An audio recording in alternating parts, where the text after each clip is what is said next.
దేవుని యొక్క లేఖన భాగంలో నుంచి కొన్ని విషయాలను మనం ఈ రాత్రి తెలుసుకుందామండి. మొదటిగా ప్రసంగి గ్రంథము 5వ అధ్యాయము మొదటి వచనాన్ని చదువుదాం. ప్రసంగి గ్రంథము 5వ అధ్యాయము మొదటి వచనాన్ని చదువుదాం. చూడండి, చదవండి. ప్రసంగి గ్రంథము 5వ అధ్యాయము మొదటి వచనం. ప్రసంగి 5:1.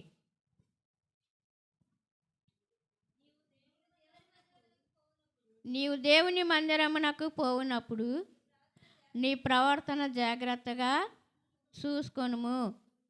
బుద్ధిహీనులు అర్పించినట్లుగా బలి అర్పించుట కంటే సమీపించి ఆలకించుట శ్రేష్టము. హల్లెలూయా. చాలండి, చిన్న ప్రార్థన చేద్దాం.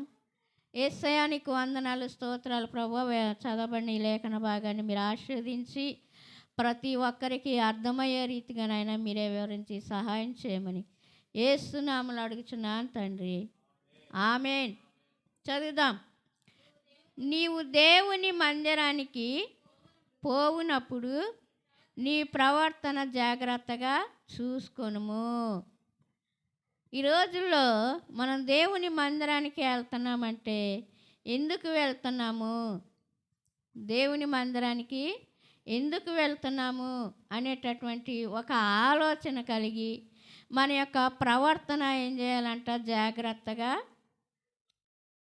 మనం ఎలా వెళ్తున్నాం? దేవుని సంధికి ఎందుకు వెళ్తున్నాం? ఏం చేయడానికి వెళ్తున్నాం?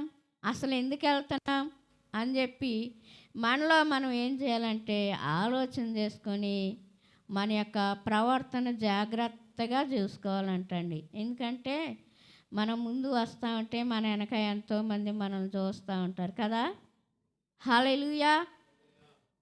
ఏమంటారు? ఏం పెద్ద భక్తురాలు బయలుదేరింది, వెళ్తుంది గుడికి అని చెప్పేసి మన ఎంతోమంది వెనక అనుకుంటూ ఉంటారు. అందుకని మన ప్రవర్తన ఏం చేసుకోవాలంట, జాగ్రత్తగా చూసుకోవాలంట. ఎవరికి కూడా అవకాశం ఇచ్చే విధంగా మనం ఉండకూడదండి. ఒకళ్ళతో అనిపించుకునే విధంగా మనం ఉండకూడదు అనమాట. హల్లెలూయా. కాబట్టి బుద్ధిహీనులు అర్పించినట్లుగా, బుద్ధిహీనులంటే ఎవరో? దేవుని ఎరగనటువంటి వారు.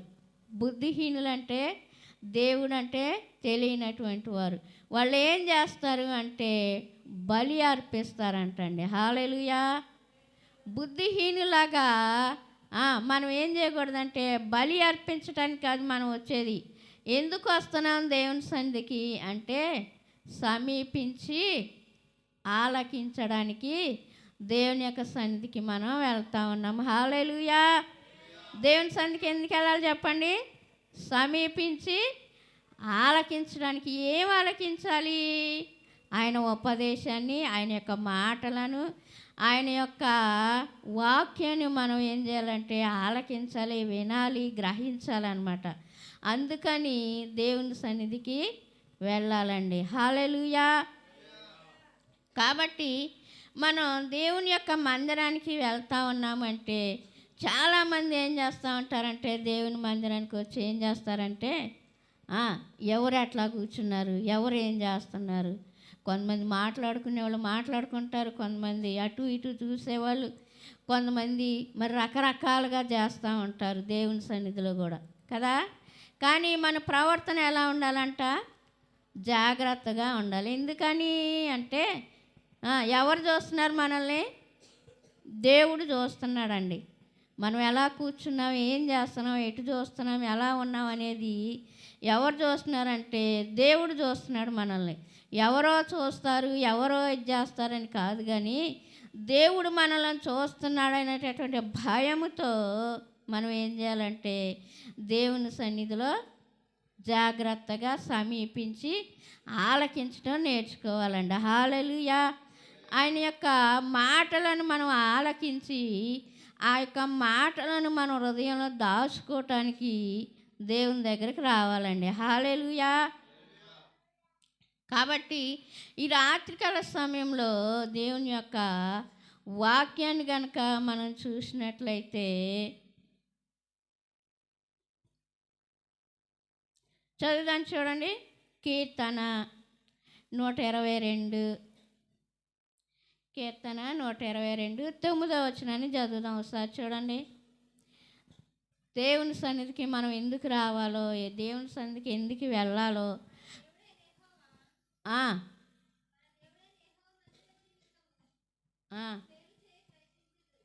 హల్లెలూయా. మళ్ళీ చదువుదాం.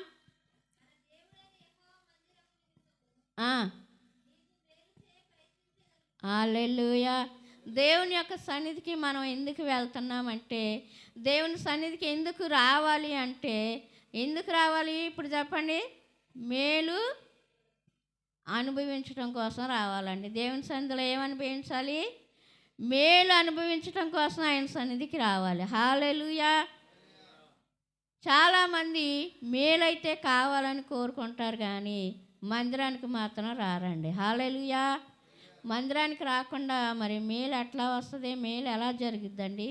దేవుని సన్నిధికి వస్తేనే కదా మనకు మేలులు జరిగేది. కానీ మనం మేలైతే కోరుకుంటాం కానీ మందిరానికి రావటానికి మాత్రం అసలు ఇష్టపడం. హల్లెలూయా. కాబట్టి మనము దేవుని సన్నిధికి మేలు అనుభవించడం కోసం రావాలండి. ఏం అనుభవించడానికి రావాలి? మేలు. నీకు మేలు కావాలంటే దేవుని దగ్గరికి రా. మేలు అవసరం లేదనుకుంటే ఇంట్లోనే ఉండు. హల్లెలూయా. కాబట్టి దేవుని యొక్క సన్నిధికి మనము మేలు అనుభవించడానికి రావాలండి. హల్లెలూయా. ఇంకోటి చదువుదాం చూడండి. చదువుదాం. కీర్తన 26 8వ వచనాన్ని చదువుదాం. కీర్తన 26 8. నీ నివాస మందిరమును, నీ తేజ మహిమను, నిలుచు స్థలమును నేను ప్రేమించుచున్నాను. హల్లెలూయా. మొదటిగా చూస్తే దేవుని మందిరంలో మేలు అనుభవించడానికి మనం రావాలి. రెండోదిగా చూస్తే ఏమనుభవించాలి? ఆయన తేజ మహిమను చూడటానికండి. హల్లెలూయా. ఆయన నివాస మందిరంలో ఏం చూడాలి మనం? తేజ మహిమ. తేజ మహిమ అంటే ఏంటి? ఆయన యొక్క వెలుగు, ఆయన తేజస్సునండి. దేవుని యొక్క మందిరంలో ఏం చూస్తాం మనం? ఆయన తేజస్సును చూడటానికి దేవుని మందిరానికి రావాలండి. ఆయన యొక్క మహిమను మనం అనుభవించడానికి దేవుని సన్నిధికి రావాలి. ఆయన తేజస్సును మనం ఎలా చూస్తాం అంటే, ఆయన తేజస్సును, ఆయన వెలుగును, ఆయన మహిమను మనం చూడాలంటే ఏం చేయాలంటే దేవుని సన్నిధిలో ఆరాధన చేస్తూ ఉన్నప్పుడు కళ్ళు తెరిచి చూస్తే ఆయన యొక్క తేజ మహిమను మనం చూడలేము. ఎందుకంటే శరీర నేత్రాలతో మాత్రం ఆయన మహిమను మనం చూడాలంటే, ఆ వెలుగును మనం చూడాలంటే మనం చూడలేం. కానీ మన యొక్క ఆత్మీయ నేత్రాలతో ఆయన యొక్క మహిమను, ఆ యొక్క వెలుగును మనం చూడాలి. ఆయన యొక్క రూపాన్ని మనం చూడాలి. ఆయన యొక్క తేజస్సును మనం చూడాలి అంటే ఏం చేయాలంటే కళ్ళు మూసుకొని ఆత్మీయ నేత్రాలతో ఆయన చూడాలండి. హల్లెలూయా. అందుకనే ఆరాధన చేసేటప్పుడు కళ్ళు మూయండి అంటే ఒక్కళ్ళు కూడా కళ్ళు మూయట్లా. అందరూ చక్కగా కళ్ళు తెరిచి చూస్తూ ఉన్నారు. మరి దేవుడు ఎట్లా కనపడతాడు? ఆయన రూపం ఎలా తెలుస్తుంది మనకి? ఆయన రూపం మనం ఎలా చూస్తాం? కళ్ళు తెరిచి చూస్తే ఆయన కనపడతాడా? ఆయన అసలు కనపడండి. ఎందుకంటే మన శరీర నేత్రాలతో కాదు ఆయన చూసేది, ఆత్మీయ నేత్రాలతో చూడాలి. హల్లెలూయా. హల్లెలూయా. ఎప్పుడైతే మనం ఆత్మ నేత్రాలతో ఆయన చూస్తామో ఆయన యొక్క తేజస్సును, ఆయన యొక్క మహిమను మనం ఏం చేస్తామండి? అనుభవిస్తూ ఉంటాము. హల్లెలూయా. కాబట్టి ఆయన యొక్క తేజస్సును మనం చూడాలంటే దేవుని యొక్క మందిరానికి మనం రావాల్సిందే. హల్లెలూయా. నా ఇంట్లోనే నేను ఆయన మహిమను చూస్తాను. నా ఇంట్లో నేను ప్రార్థన చేయట్లేదా? నా గృహంలో నేను నివాసం చేస్తున్నాను కదా, ఆ గృహంలో నేను ప్రార్థన చేయట్లేదా? దేవుని ఆరాధించట్లేదా? ఆయన యొక్క తేజస్సు నేను చూడట్లేదా అని అనుకోవచ్చండి. కానీ మన యొక్క గృహంలో ఆ యొక్క తేజస్సును మనం చూడలేం, కానీ దేవుని యొక్క మందిరంలో మాత్రమే ఆయన యొక్క తేజస్సును మనం చూడటానికి అర్హులమై ఉన్నాము. హల్లెలూయా, హల్లెలూయా. చూడండి, కీర్తన 27వ అధ్యాయము 4వ వచనంలో ఒక మాట ఉందండి, చదువుదాం. యెహోవా యొద్ద ఒక వరం అడిగి తిని దానిని నేను వెతుకుచున్నాను. యెహోవా ప్రసన్నతను చూచుటకును ఆయన ఆలయములో ధ్యానించుటకును నా జీవిత కాలమంతయు నేను యెహోవా మందిరములో నివసింపగోరుచున్నాను. హల్లెలూయా. ఈ కీర్తన ఎవరు రాశారండి? దావీదు ఏమంటున్నాడంటే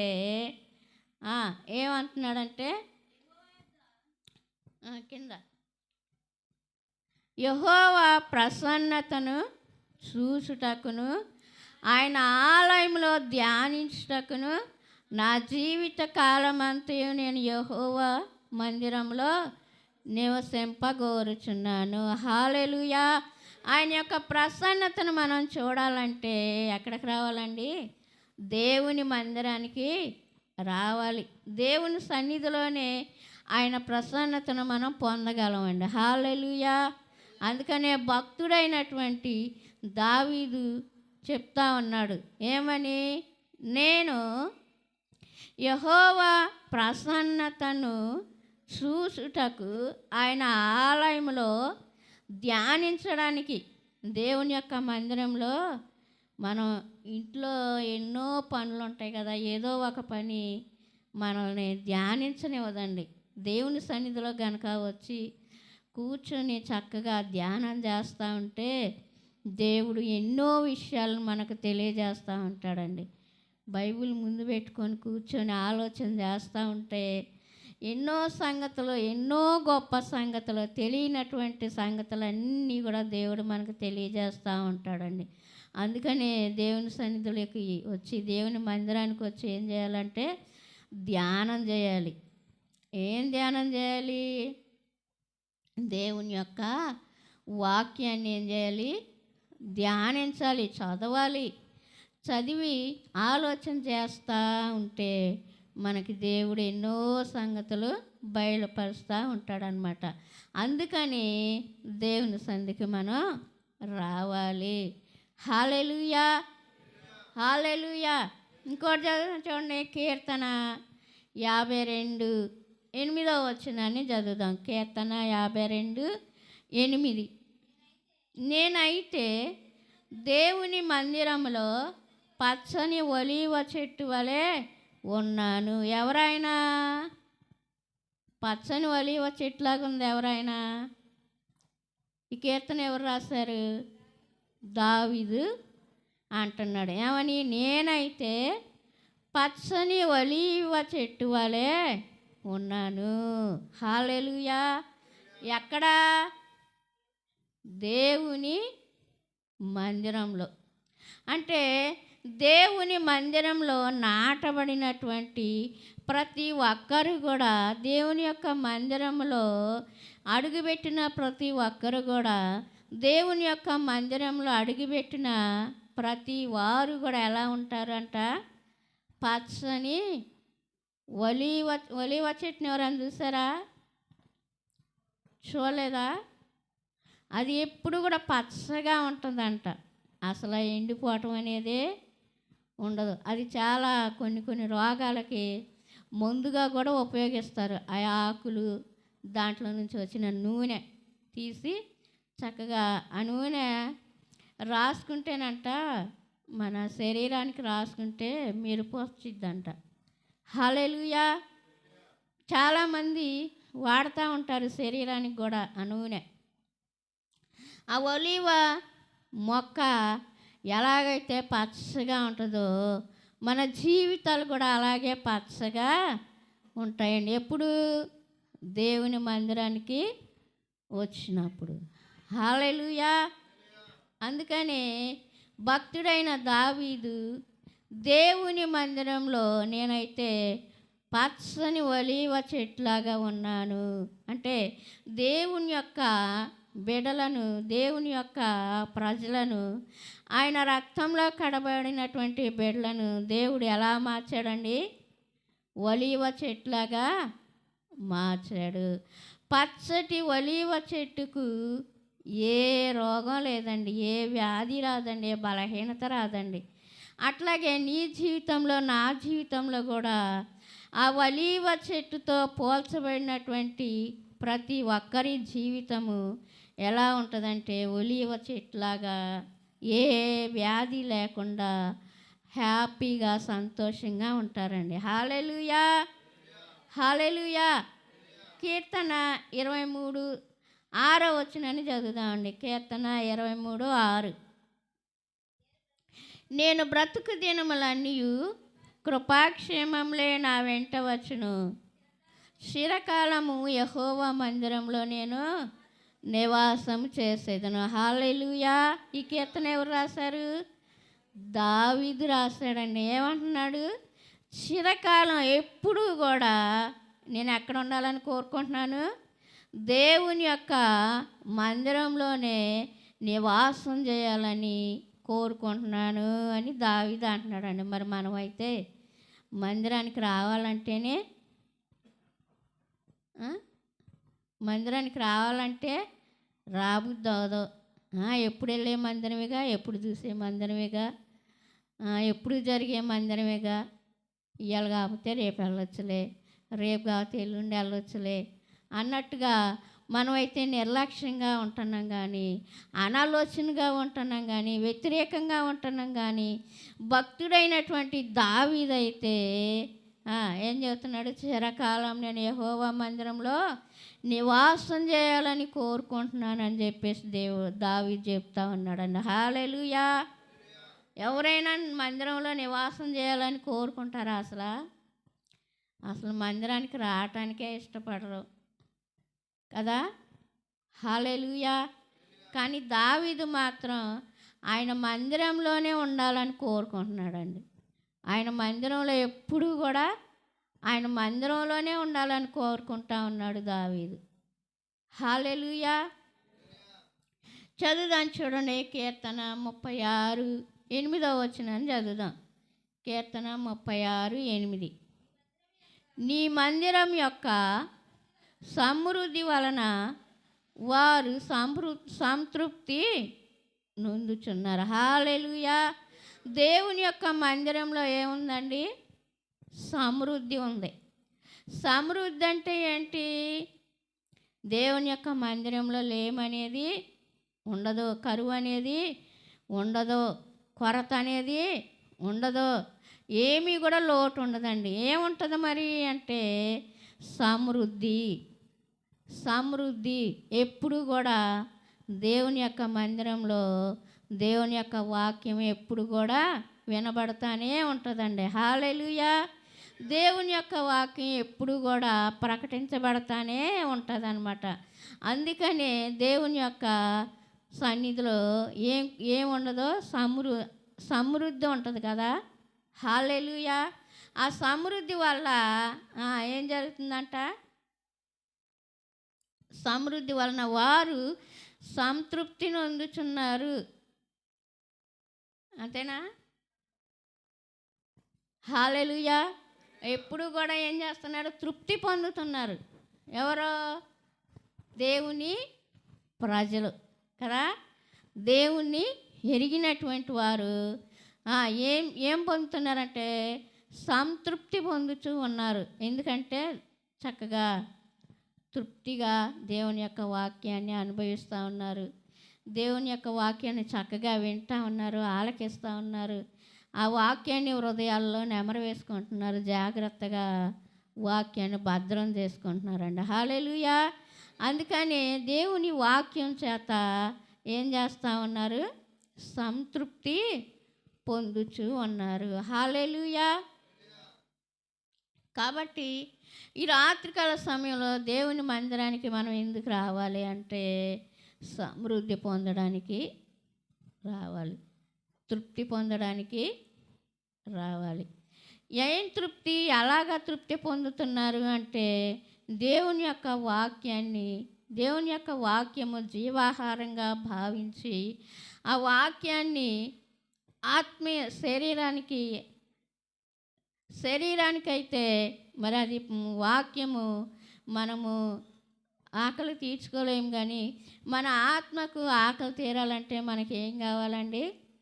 వాక్యం కావాలి కదా. సమృద్ధిగా వాక్యం కావాలి. ఎప్పుడైతే మనం సమృద్ధిని పొందుతామో అప్పుడే మన ఆత్మీయ ఆకలి కూడా తీరుతుంది. అందుకని జీవాహారం నేనే, నా శరీరం తిని నా రక్తం త్రాగువాడు నిత్య జీవం గలవాడు అని ఆయన యొక్క లేఖనలో మనం చదువుతూ ఉన్నాం అన్నమాట. హల్లెలూయా. అందుకనే జీవాహారము కొదువు లేకుండా ఆయన యొక్క సన్నిధిలో తృప్తిగా పొందడం కోసం దేవుని సన్నిధికి రావాలండి. హల్లెలూయా. చదువుదాం చూడండి. కీర్తన 65 4వ వచనంలో కూడా ఒక మాట ఉంది, చదువుదాం. కీర్తన 65 4.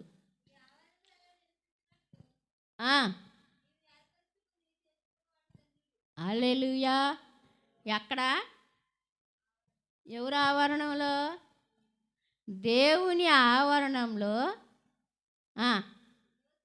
నివసించినట్లు నీవు ఏర్పరచుకొని చేర్చుకున్నవాడు ధన్యుడు. హల్లెలూయా. ఎవరు ఏర్పరచుకున్నారండి అంటే దేవుడు పిలువబడిన వారు అనేకులు, ఏర్పరచబడిన వారు కొందరా? అందరా? కొందరు. దేవుడు ఎంతమందిని ఏర్పరచుకున్నాడు అంటే కొంతమందిని ఏర్పరచుకున్నాడండి. హల్లెలూయా. కొంతమందిని ఏర్పరచుకొని ఆయన ఏం చేశాడంటే ఆయన ఆవరణంలో ఉండడానికి ఆయన కొంతమందిని చేర్చుకున్నాడండి. హల్లెలూయా. చదువుదాం. నీ పరిశుద్ధ ఆలయము చేత, నీ మందిరములోని మేలు చేత మేము హల్లెలూయా ఏం చేస్తారంటండి? తృప్తి పొందుతారంట. దేని చేత? ఆయన మేలులు, ఆయన మందిరంలో చేసే మేలులను బట్టి ఏం చేస్తారు? తృప్తి పొందుదాము. హల్లెలూయా.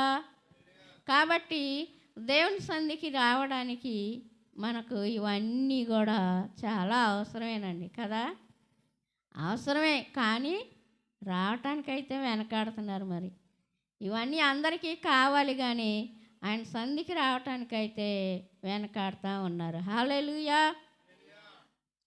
కాబట్టి ఈ రాత్రికాల సమయంలో మనము దేవుని యొక్క సన్నిధిలో సమృద్ధిని పొందేవారిగా ఉండాలి.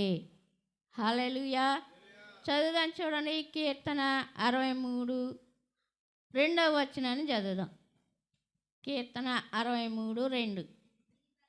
నీ బలమును నీ ప్రభావమును చూడవలెనని పరిశుద్ధ ఆలయమందు నేను ఎంతో ఆశపడుతున్నాను. హల్లెలూయా. ఏం చూడాలంట? ఏం కావాలంట?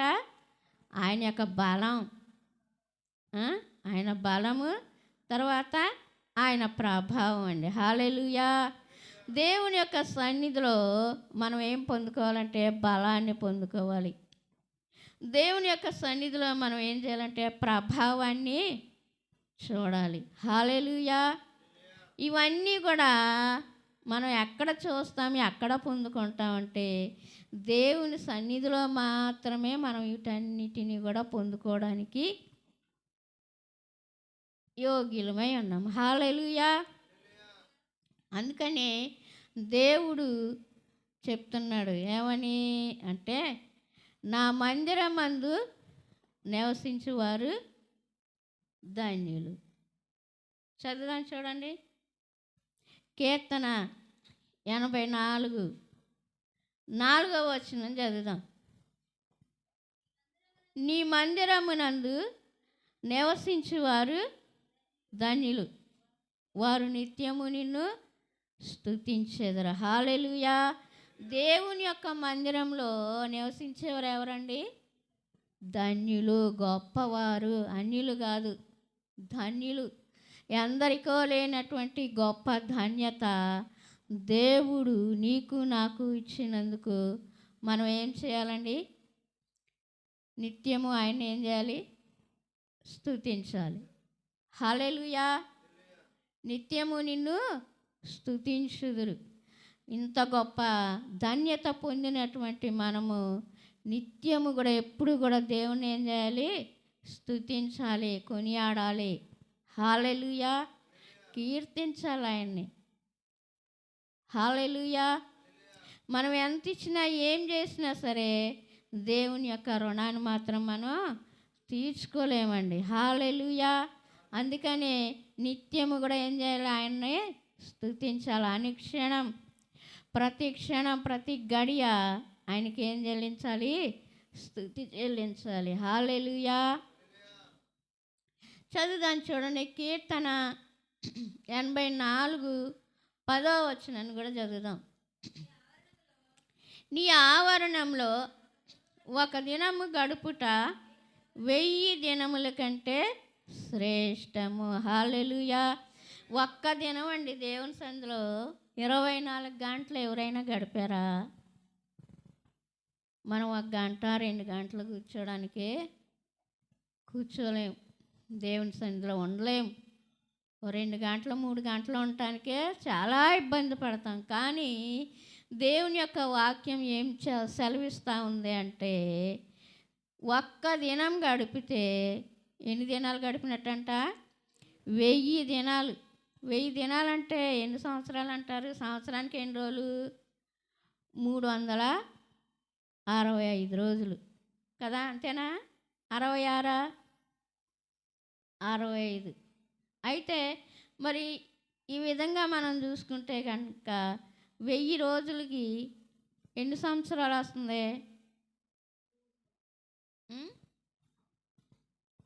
3 సంవత్సరాలా?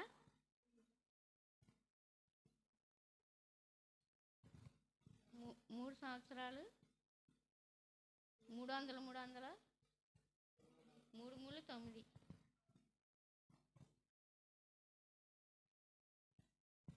3 3 9 వస్తాయి. ఇంకా ఉన్నాయిగా.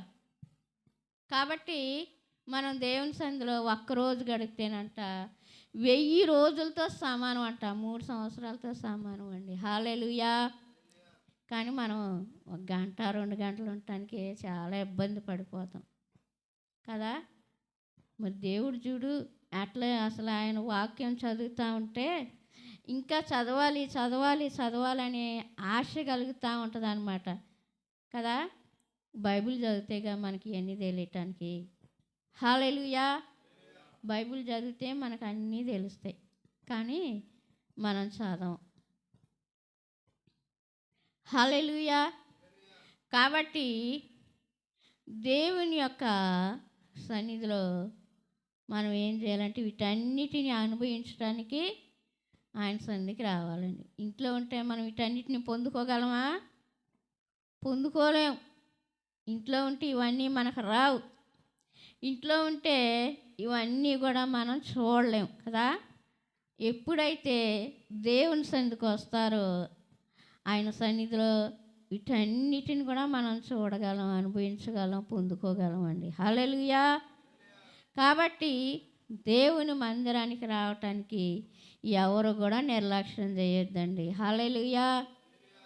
దేవుని మందిరం అంటే ఎవరో కూడా అనాలోచనగా ఉండొద్దు, విరోధంగా వ్యతిరేకంగా ఉండొద్దండి. ఎప్పుడు కూడా ఆయన సన్నిధికి ఎప్పుడు వెళ్ళాలి ఎప్పుడు వెళ్ళాలి ఎప్పుడు వెళ్ళాలి అని చెప్పి ఆశ కలిగి ఉండాలండి. హల్లెలూయా. చదువుదాం చూడండి. కీర్తన 84:2 వచనాన్ని చదువుదాం. యెహోవా మందిర ఆవరణములను చూడవలెనని నా ప్రాణం ఎంతో ఆశపడుచున్నది, అది సొమ్మసిల్లుచున్నది. హల్లెలూయా. ఆ? దేవుని సన్నిధికి వెళ్ళాలని. ఈ కీర్తన ఎవరు రాశారండి? కోరహ కుమారులంట. అసలు దేవుని సన్నిధికి నేను ఎప్పుడు వెళ్ళాలి, ఎప్పుడు వెళ్ళాలి, ఆయన ఆవరణంలో ఎప్పుడు అడుగు పెట్టాలని ఆశతో ఉంటారంట. వాళ్ళ యొక్క ప్రాణాలంట సొమ్మసిల్లిపోతాయంట. ప్రాణ సొమ్మసిల్లటం అంటే ఏంటి? మనం బాగా పనికి వెళ్ళిపోయి బాగా కష్టపడి బాగా పని చేసామనుకో, అప్పుడు ప్రాణం ఎలా ఉంటుంది?